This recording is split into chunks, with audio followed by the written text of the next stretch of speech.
I wanted to alert our listeners that we're switching the podcast from a weekly podcast to a bi-weekly podcast. And it starts bi-weekly after the episode that's released on February 4th. After that, it'll be February 18th and then continuing to be bi-weekly. The podcast will still be released on Tuesdays, and we really appreciate your support of the Solar Maverick podcast. Thank you.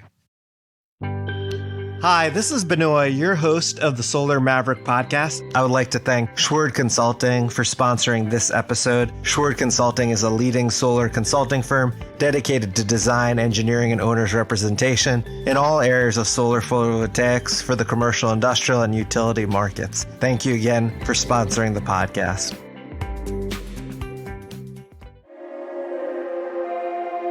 If I were to try to get into this industry today, again, if you're trying to tackle the residential market, I think you need to segment and specialize.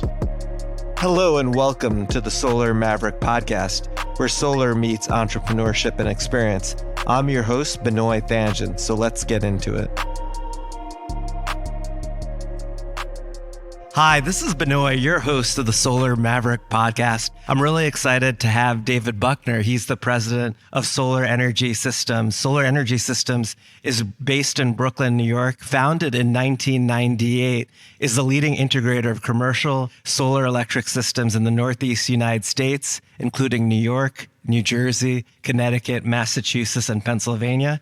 As a founding member of the company, he's responsible for business development, corporate strategy, and establishing collaborative efforts with cross-industry channel partners. David, welcome to the podcast. Yeah, thanks, Benoit. It's exciting to finally get on this side of the microphone. I've been listening to it over the last year and have loved a lot of it. And congratulations on making it work. The industry seems to be really picking up on it. Yeah, definitely. I appreciate you listening to the podcast and then actually reaching out to me to be interviewed on the podcast. And I think your experience and your perspective, it's going to be an amazing interview. I mean, you've been in the industry for now, it's amazing to me, like 20 years, and could provide a lot of unique perspective. And I'm just really excited that you wanted to be on the podcast and you reached out. So thank you. Yeah, no, absolutely. And it would be great. I know I briefly talked about Solar Energy Systems. Can you go into more detail about the company and what made you start the company? It was interesting to hear about how you came from a Wall Street gig and was moonlighting and then started at full time once, I think it was the grant or... Yeah, there was just, I guess I should start with, so I got out of college with a finance major from Fordham, and I really didn't have a plan on what kind of job I was going to have, even whether it was going to be in finance or not. But I stumbled into a government bond brokerage house downtown through some people that actually played basketball at Fordham, and I came through kind of that connection from playing there as well. It was an interdealer broker, floor brokering type of operation. Our customers were Lehman and Solomon and Merrill, and it was fun when it was moving and it was boring when it was slow, just kind of waiting for the traders to do their thing. But yeah, I was there for 7 years. I met Chris Moustakis there, who was running the whole middle office and doing all the processing of all the trades, billions of dollars a day, and I was 10-year note broker. So we saw the move to electronic trading coming, and I was about to be 30, and this would be a good time if I could think of something else to do. And I got involved with a friend from Fordham, a guy named Anthony Pereira. We started a company up in 1998. Those first 2 years were great years because I actually wasn't working in the solar industry. I was just going to the conferences and having fun. But around 2000, we secured a grant from NYSERDA for about $500,000, and it was for $5 a watt, any commercial projects you could sort of get moving in the city. We thought that was going to be a great thing, and quit my job, started bar backing and doing solar. We did all of about $32,000 in revenue over the next 18 months. So wow, it wasn't quite as easy as we thought. Around 2002, I believe it was, LIPA came up with a $6 per watt incentive for up to 10 kilowatts out in Long Island. And we sort of just ran out there and started jumping on people's roofs and doing residential solar. And Anthony and I parted ways late 2002. He was really focused on the intricate Battery Park City jobs that he had gotten going, the BIPV stuff. And I was looking to be up on residential roofs at the time. So Chris came on board just before that, and we moved over here to our office that we've been in Brooklyn since 2003. I would say 2008 or so, we actually got a loan from the New York City Investment Fund of $1 million, wrote a business plan for it, put somebody to sleep in the meeting, I remember, when we were presenting to them, but evidently they didn't mind. And Henry Kravis actually welcomed us into the group at one of their investor deals there. So it's been an interesting ride. At that point, we sort of moved into commercial only, kind of cut off the residential market. And since that time, largely through the help of one giant customer of ours, we've grown into about a 45-person company. We do self-perform rooftop work and subcontract electrical work. We work as an EPC or installer. So we play up and down the spectrum there, but we found a niche a little bit, I think, in doing some of these large rooftop projects that we've gotten pretty good at. Definitely. That's an amazing story. And I'm sure there's so much within that. It was interesting that you talked about how you were doing residential and then decided to transition and stay with commercial industrial. What made you do that? What was the reasoning behind getting away from the residential business and doing commercial industrial? I got out of the residential business before it really became the business that it is today. I felt like residential was just a whole different animal than commercial as far as just your logistics, your coordination, all the soft costs, customer acquisition costs. And I find the same with some of the rooftops in New York City, trying to do 25, 30 kilowatts, and you're going through all the same brain damage that it takes to do a megawatt over in Secaucus. So it's in New Jersey. That's really what drove me away from the residential sector. And the fact that we had some really good quality engineers and people that could stand toe to toe with some of the larger guys on these commercial projects that we were trying to get. So it just became more interesting and more fun for us to kind of figure out how to do larger projects and work together as a small team rather than sort of the business of residential is not something that I would be good at, I don't think. That's pretty interesting. And do you utility scale as well, or it's purely like rooftops, ground mounted systems within commercial, industrial, or carport? Yeah, it's primarily rooftop. And again, I can throw the name out there. If anyone knows who I am, then they probably know that we do a lot of work for Hartz Solar, which is Hartz Mountain. They have plenty of large rooftops, and we've done a lot of installation work and do all of their O&M on those rooftops. So as far as utility scale stuff, I would consider that more 20 megawatts and up. No, we haven't played in that arena yet. We have done a handful of ground mounts, the 1 megawatt plus ground mounts. Did one in Princeton, actually, which wasn't the easiest place to get something done there. But we are looking at 11.5 megawatts with a company up near Newburgh, New York. So our bread and butter is still the commercial rooftop. But yeah, we're moving a little bit into the larger ground mount sector as well. Oh, interesting. That's good to know. And I know you mentioned, and we talked about how you've done a lot in New York. Can you talk about the challenges of installing solar in the 5 boroughs when you talk about commercial rooftops? I mean, there's not that many companies, from my perspective, that really do it and really are established like Solar Energy Systems. Whenever I hear about potentially a job in New York, your company is like the Thanks. first. That's great.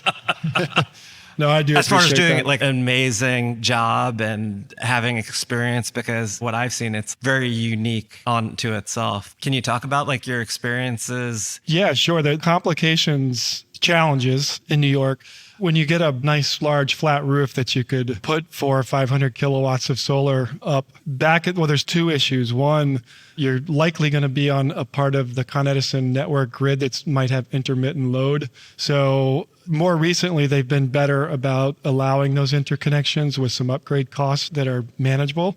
10 years ago, those were sort of showstoppers. You either had to put in reverse power relays and not export to the grid, or just walk away from the project. And we put reverse power relays back then in systems that were 30 kilowatts, 40 kilowatts, that have since been removed once the net metering law changed and allowed for commercial systems to participate.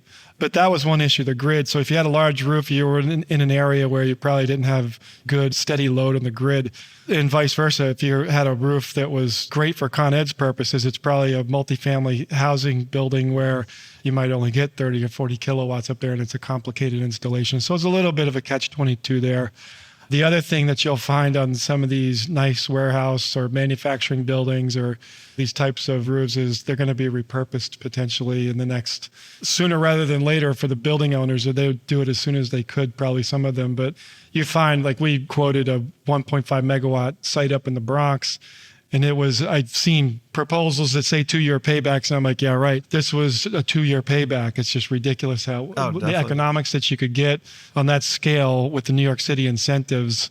But they're going to rebuild something there that's 12 stories in 4 years. They're not doing solar. I think I've heard that 60% of the rooftops in New York City are sort of the multifamily type of rooftop. And people are doing those projects. They're not easy. You have the electrical infrastructure in the basement, which could be ancient, usually is. So there's a lot of challenges in New York City from a physical perspective. But that being said, there's as much support here as anywhere at this point. I really think in many ways Con Ed is one of the better utilities to work with going forward on some of these, certainly the city jobs. Maybe that wasn't always the case, but none of the utilities were really too keen on solar in the beginning.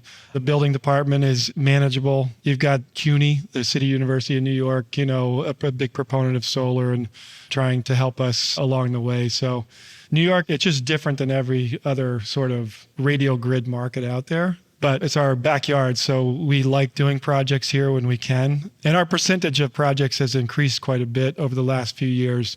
We worked with Onyx on the Stuytown projects. It was, I think 52 rooftops, about 3.8 megawatts, and those were all about 12 to 14 stories.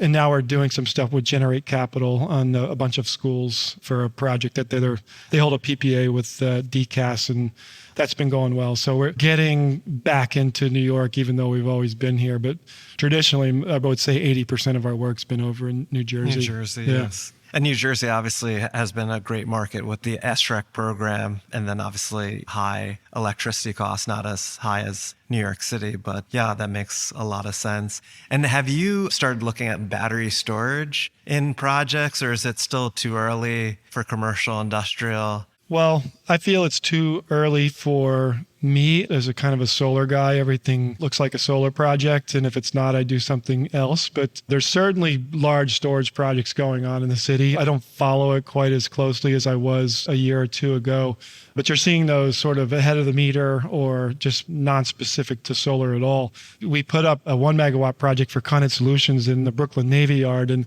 they wanted to put, as part of the system, they want to back up the cameras on the data acquisition system with like 7 point whatever it was 2 kW storage inverter.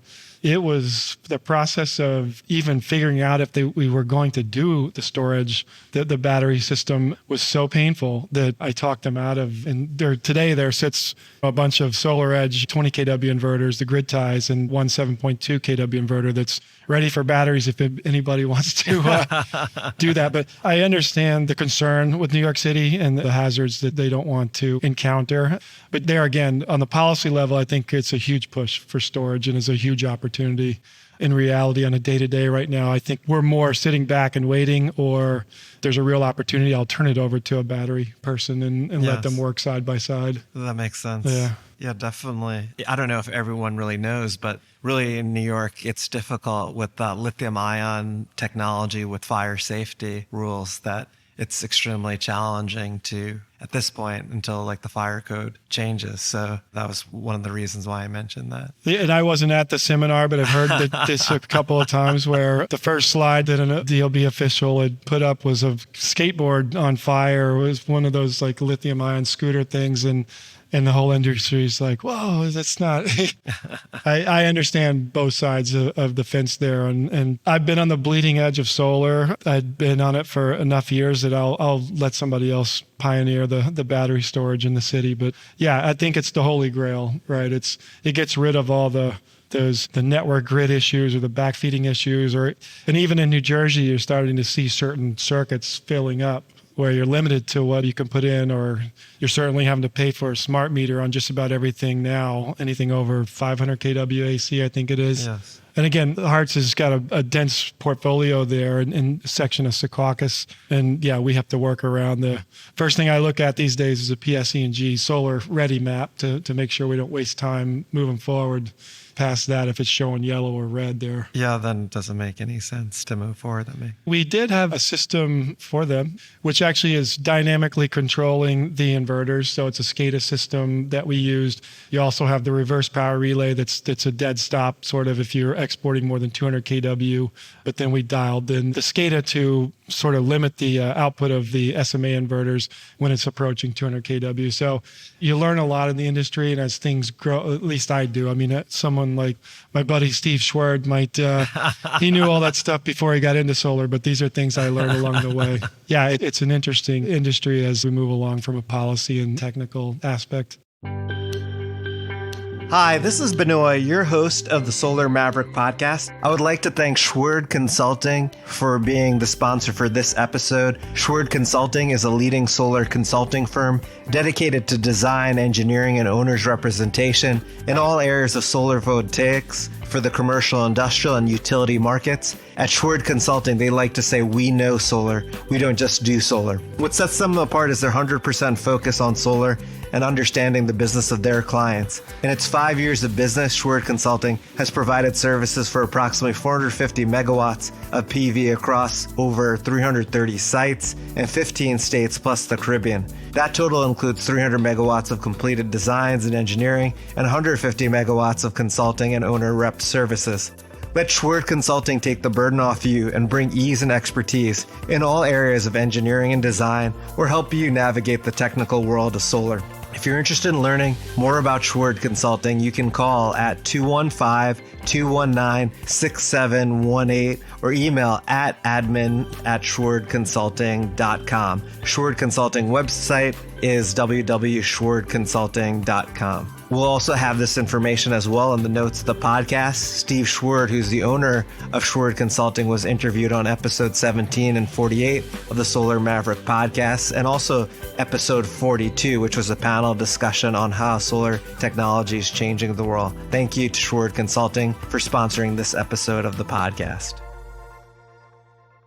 As we mentioned before in the podcast, you've been in the industry for now, I guess, almost over 20 years. What trends or what things are you seeing that are exciting for you? And based on your experience, I mean, it would be great to get your perspective because you've been in the industry for a very long time. Like, what gets you excited about what's happening in the industry? Yeah, the funny thing that what gets me excited these days is the fact that it's getting less exciting is the whole long tail thing I think is coming to where we talked about this earlier. When these programs first came online, you might have New Jersey's SREC program was really lucrative and everybody ran to New Jersey and soaked it all up, and then everybody's sitting around with nothing to do.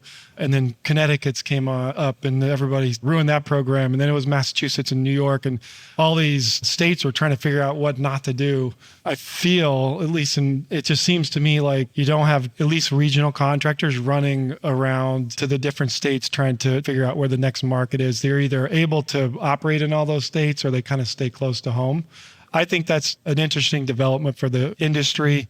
I feel like we have an O&M division now. It's when you first put up your few systems and then you get your first call back, you're like, oh, we need an operations and maintenance department, which was me for a while. And then it was a smarter person that was, an engineer that we had. But now it's 6 people full-time maintaining systems that we've installed and maintaining systems that we haven't installed. And Steve Schwerd mentioned this, and he's pretty good at keeping his ear to the ground in the industry. But he felt like in a few years, that part of the business is going to be equal to new installation work, which is phenomenal to think about. It's going to turn into a service industry. In general, from my perspective, going forward, like when I got into the industry, there was no industry. There was a few guys, thankfully, like people like Lyle Rawlings or Rick Brook, they'd have projects and let us work on them, and we would learn along with their projects, or we might get a sale and they would come and help us design and build those things. So I didn't really have, and I was going to ask you this question. Sure. I didn't have a fixed sort of business plan when I got into it because I didn't know what we were going to do. We just kind of happy going out and getting on the roofs. But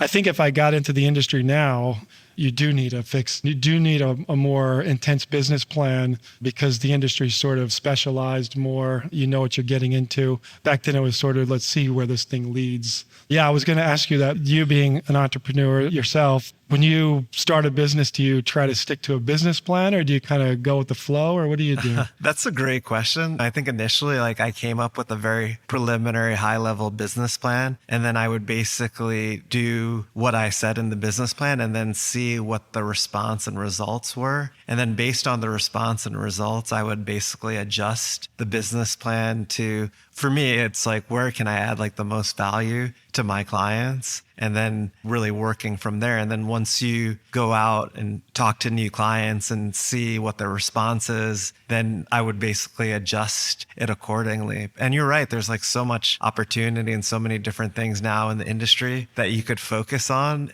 It could be overwhelming just because there's just so many different things that you could work on. So I've been trying to actually hone on a few things that I believe adds the most value to the customer, and then focus on that and try to not. It was interesting to me to hear your comments about how you're just focused really on solar and rooftop and commercial industrial. So in certain states as well, it seems predominantly the Northeast and Mid-Atlantic. So it seems there's a very defined purpose. So because plans are made to be changed. I mean, you could theoretically come up with something and then. Yeah. I mean, that's one thing I like about the industry is it's growing and evolving. And I couldn't, again, back to the original job, I had the bond brokerage thing. It was fun, but it was the same thing every day. I couldn't see myself doing it for 20 years, but this industry is just sort of new technology is exciting. Even though we've actually pulled some modules off roofs, my partner, Chris Moustakis, was one of the first systems that we did on his mother's house out on Long Island. And we pulled those old Astro Power 75 watt modules off of there a couple of years ago and tested them. They were still over 90% of their original rated output. So wow, that's amazing. That was very cool. But at the same time, if you bought that same footprint of module today, it'd be 150 watts or something. Yeah. It's amazing that the efficiency has come along the way it has. But it's heartening to see these products that were made 15, 20 years ago. I don't think they were anywhere near the quality as they are now, and they were doing what they were supposed to do. It's an exciting business. Going back, the first course I took was up in Springfield, Massachusetts. It's 2 days before a renewable energy conference up there. And I did the math in the 2 days and was interested in that a little bit, but walked out and they were about to start the conference and somebody had set up a booth with a box fan as the ceiling and a solar panel that was directly connected to it. And that was when I looked up and I first saw kind of a direct, okay, that thing is making that fan spin. And a cloud came by and the fan slowed down and it kept moving and it, it sped back up. And right there, I was like, that's the simplest thing. I can understand that. That's the simplest thing I've ever seen. And even though this industry is so nascent, it's just that this thing is going to happen. There's no doubt. I guess I did have some doubts, when there was a conversation whether the fuel cells were going to win out or the solar panels were going to win out. But solar has definitely won the battle. Its ability to generate electricity on site at peak times versus wind being off peak in upstate New York or something. It's got some real tangible value to it. And the simplicity of it was always something I thought everybody would be able to understand. Yeah, that is amazing. One of the things I wanted to get your perspective is the podcast is about solar and entrepreneurship. Can you talk about what you've learned from being an entrepreneur and maybe suggestions for people who are looking to get into entrepreneurship? Because you've been at it for 20 years, which is amazing. And I can't imagine the lessons that you've learned from it. And you've talked about some of it actually through the conversation, Yeah, no, I think I don't feel like I can advise people. I've never felt because everybody's going to approach the day a different way. But I'm a Pisces. I like to swim around things rather than through them. And this kind of industry that's sort of grown as I've grown, I feel like has been good for me. I don't get stuck in a rut. I think as far as being an entrepreneur, I had to be ready to eat pizza every day of the week for 4 years and 5 years and stick to it. I always felt like I want to be there when we got that big boulder pushed up to the top of the hill and got it rolling down the other side. But there are definitely times when I felt like I wasn't going to make that. When you get there and the industry gets sophisticated, you get swamped by these great contractors that were not in solar before, but all of a sudden they can just jump right into it with customer base and Yes. know-how.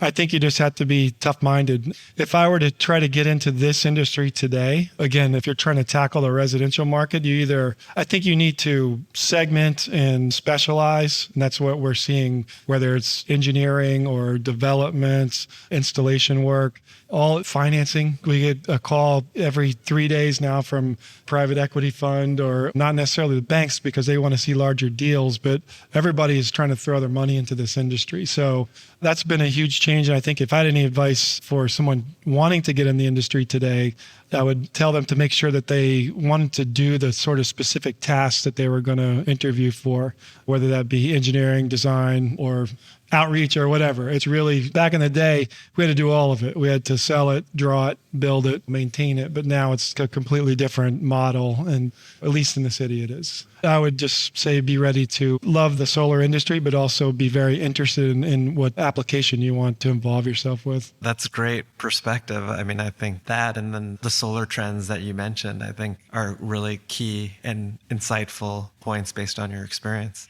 It's interesting, in the pre-interview, we talked about how you actually back a while ago actually was talking to President Trump about solar. And I thought that was interesting that you brought it up. Can you talk about that experience? Yeah, then whenever I've told this story, I've realized that the punchline or the ending's it's sort of a letdown. So I'll just tell you right away.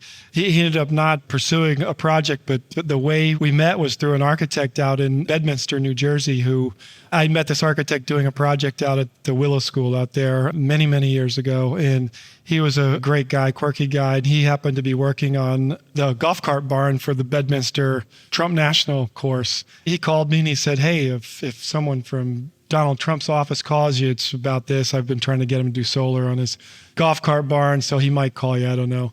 And I forgot all about it. And 2 or 3 weeks later, someone called and said this is Twee from Donald Trump's office. He'd like to speak to you about solar. And I said, sure. So we got on and talked about just high level stuff for a few minutes. And then he invited me into his office to talk a little more.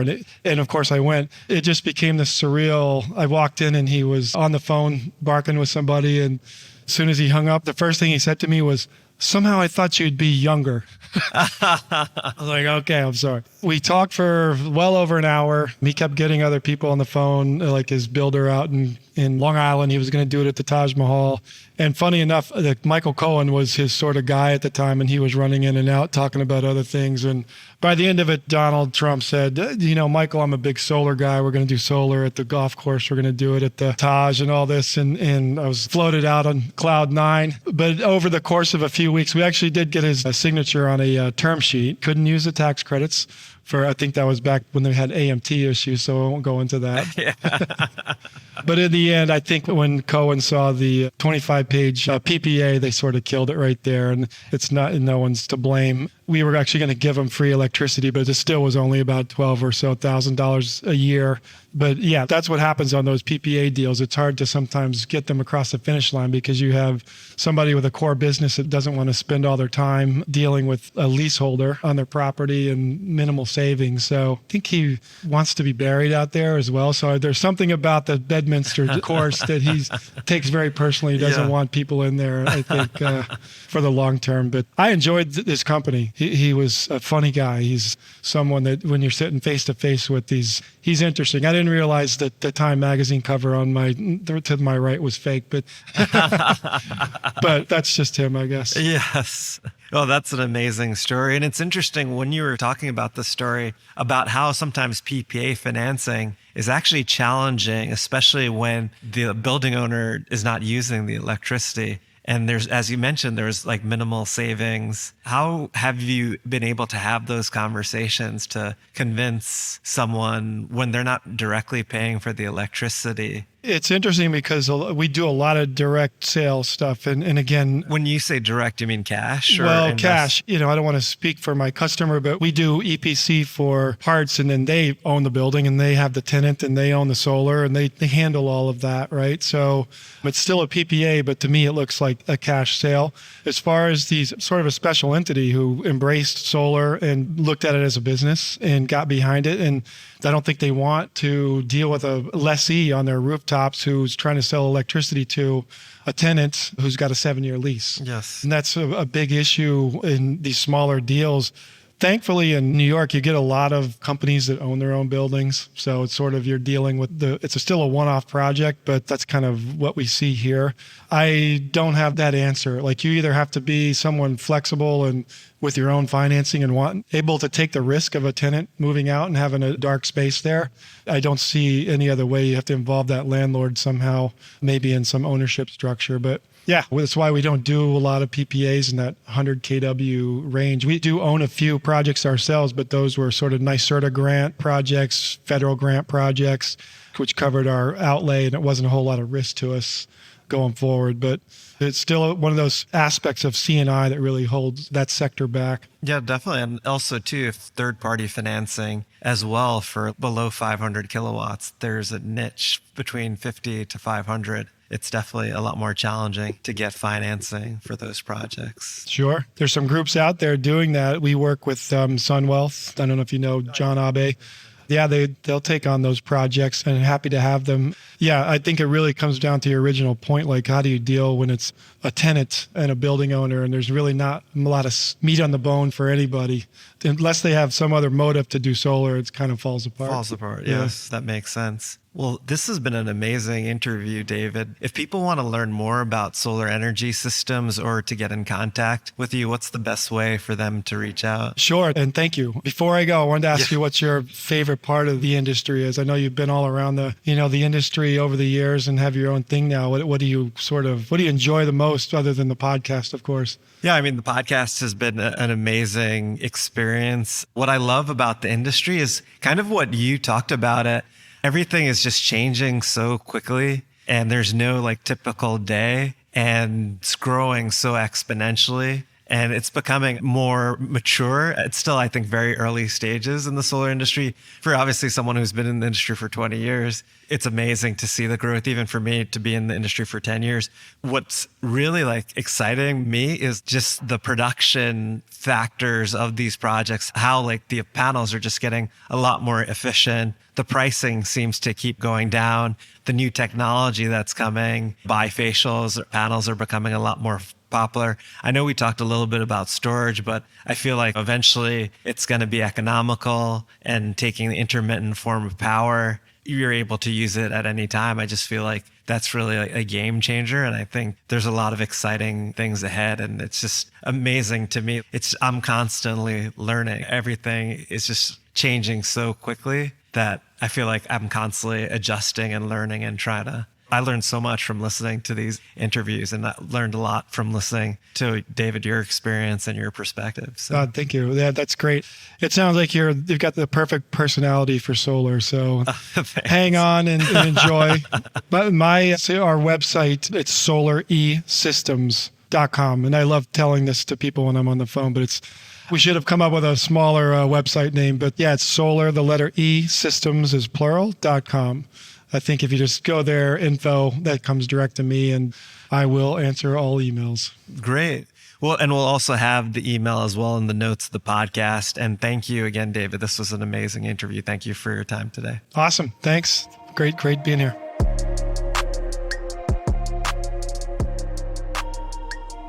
Thanks for listening to the Solar Maverick Podcast. The Solar Maverick Podcast is brought to you by Renew Energy. We're a solar development and consulting firm. If you believe that this podcast is adding value to you, please give us a 5-star review and share with those that you think could benefit from this information. Please email all questions, suggestions, and feedback to info@renewenergy.com. That's info@reneuenergy.com. The Solar Maverick Podcast is produced by Podcast Laundry and executive produced by Benoit Thanjan and Kevin Y. Brown.